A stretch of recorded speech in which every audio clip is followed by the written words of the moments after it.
In the Gospel of Luke, we encounter Jesus with his disciples, and he asks his disciples, "Who do people say that I am?" And eventually, Peter says, "You are the Messiah."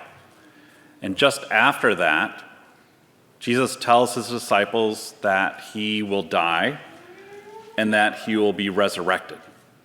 And that's what happens just before today's reading in the Gospel of Luke. Today we hear from Luke chapter 9, verses 28 through 43.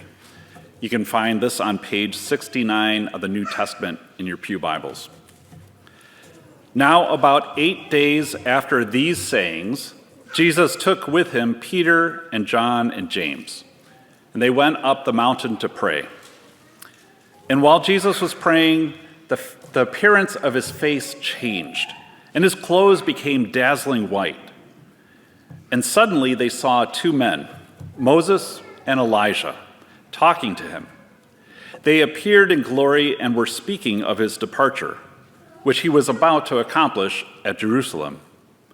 Now Peter and his companions, they were weighed down with sleep. But since they had stayed awake, they saw his glory and the two men who stood with him. And just as they were leaving Jesus, Peter said to him, "Master, it is good for us to be here. Let us make 3 dwellings, one for you and one for Moses and one for Elijah," not really knowing what he said. While he was saying this, a cloud came and overshadowed them, and they were terrified as they entered the cloud. And then from the cloud came a voice, and that voice said, "This is my son, my chosen. Listen to him." And when the voice had spoken, Jesus was found alone. And they kept silent, and in those days told no one about these things that they had seen.